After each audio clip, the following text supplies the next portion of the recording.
last Saturday, 150 some snaps of live.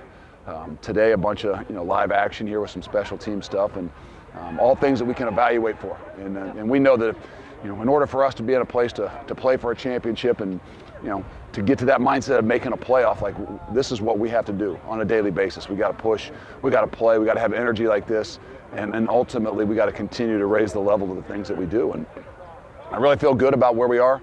Come to the end of spring, sometimes one side does a little bit better in each practice. And Saturday I was a little bit maybe pulled from one way because I thought the offense finished really well, and that's great, but sometimes it eats at you a little bit later because you're by nature a defensive guy, and the offense did a great job today at finishing well, and so that pulled at me there a little bit, but no, it was a very competitive spring, and I think we got a lot better in a lot of different ways. Solidified some stability, I think, in groups and units, and created some competitions that they're going to vote really well for us come the fall. You mentioned special teams. Do you anticipate do you think you have the personnel for your units to have a greater impact next year than they did in your? I really hope so. I mean, we are going to put the guys on the teams. We're going to emphasize that I'm going to coach the special teams because, by nature, if you don't play, if you're not a starter, then you shouldn't be.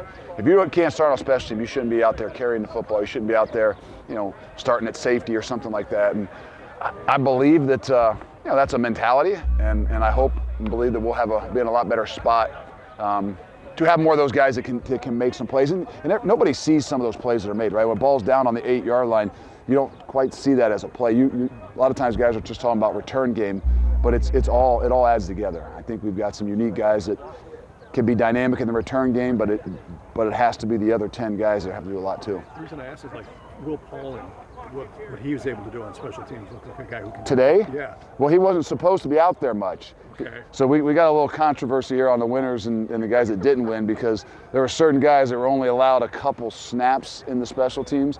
Will was one of them.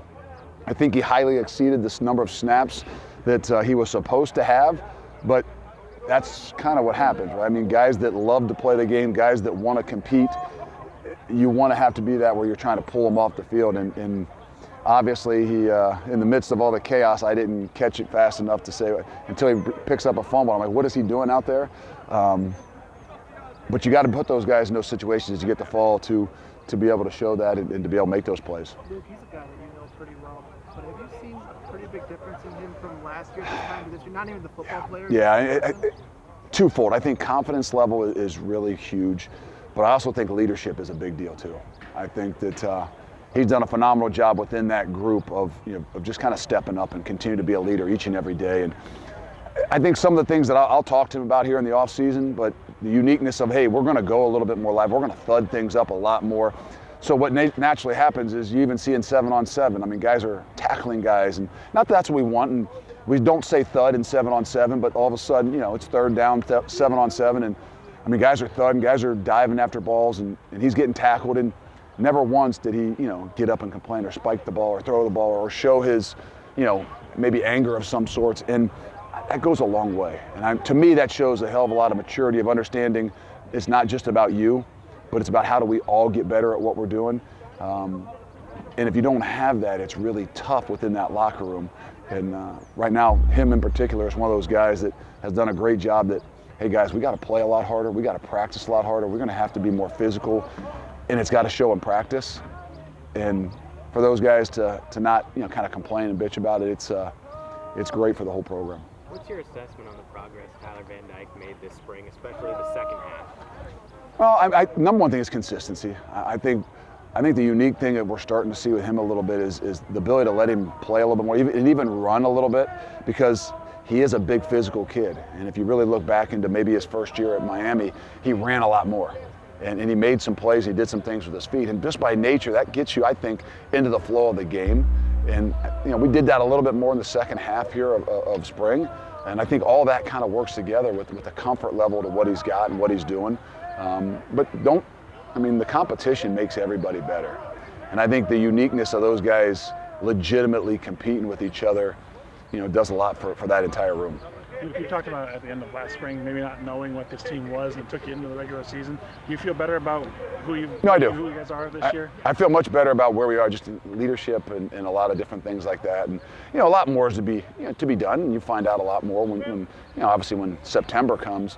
But year two, I think that just the nature of knowing the players and the guys and how they've handled adversity and the things that you need to do to try to put them in those situations to see if we're growing. I don't know that anybody at the end of spring is not going to say they do, right? But I really do deep down inside. I just think the nature of what we've got inside that locker room is in a better place than we were last year. I thought we were in a good place last year, but there was a lot of unknowns. And at least we found out a lot of those unknowns with some of the adverse things that we went through this year. And it's going to pay off in the long run for us. With the experience you've got coming back, at least among the projected starters in the offensive line, how critical is going to be to get consistent production from that group, and what did you see out of them this spring? As a whole, it might be one of them, I think, the most, I don't say consistent, but the group that made as big a leap as anybody. And I don't mean that as just one guy or two guys. I just meant as a unit, as a whole, Last year, sometimes you're rolling through and trying to find the combination, where this year, as we went into the spring, we're a little thinner. And the uniqueness of, hey, this is kind of the combination that we're going to go with from the start, I think has been really a good thing for them. Now, JP has rolled in there, and, last Saturday we had, where Jack kind of went down after 10 plays, and we had to make some flops and some things. But I think them ability to kind of stick as basically 5 or 6 guys playing with that first group in the spring has shown me a lot of growth in that unit in particular. And if there was one thing I wish we would have relied upon a little bit more maybe last year when we got into some of those situations like we did, I think at the end of the season, was on those guys. I think they made a great leap as a whole unit. So I know we had asked you about this earlier or last month now, but true freshmen, just now that they're through 15 practices, just what from last time I talked to you earlier in April, where have you seen growth from them, and anyone stand out in particular? Oh, we saw a growth, and we see them hit a wall. I think that's the nature of it, but I think that 11 of those guys were brand new. 7 or 8 guys that were new to the program, I think, are still almost like young guys, right? I mean, some guys maybe haven't been in a situation or a place that they've practiced quite like this or at this level or for 15 practices. And so whether they were a true freshman or John Pius, who is a fifth-year guy, I think the newness to all this, they've done a really good job. I mean, but the nature of the people that are around them have been what's given us the opportunity and given them the opportunity to grow.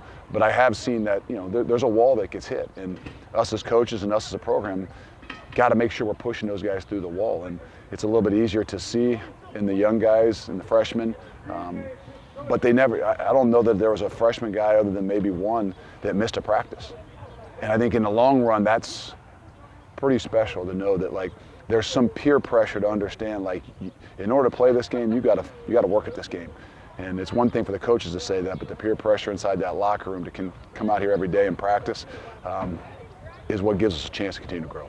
Look, where do you think Quincy Burrows has made the biggest stride coming from the end of last year where he was getting more playing time to now it seems like he's kind of in that mix? I think there's a lot of things. I think that confidence with Quincy is the number one thing.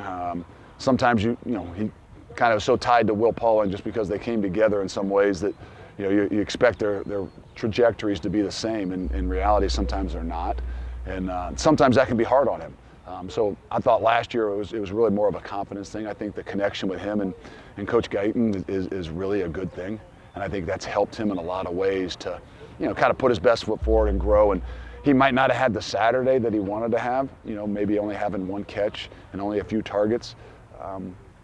But it's great to see that he came out here today and made some really big plays. And that's a great show that hey, there's a maturity there. The recognition of consistency is going to be the thing, and the confidence level for him has got to continue to do it.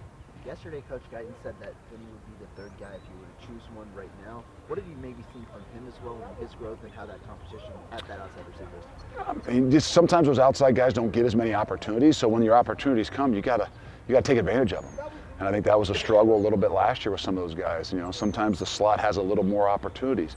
The outside guys' opportunities are a little bigger, but they're fewer. And when those opportunities come, you got to take advantage of them. And that's where the spring Vinny has done a great job. They're not as many, just by nature, but when they've come, he's made some of those plays. And he's going to be important to us in the return game as well. He was a guy that was only supposed to take 1 or 2, and I think he got a few too many. But that's another showing of saying there's a guy that you have to pull out. And I think that's a great sign for the maturity and what they want to be.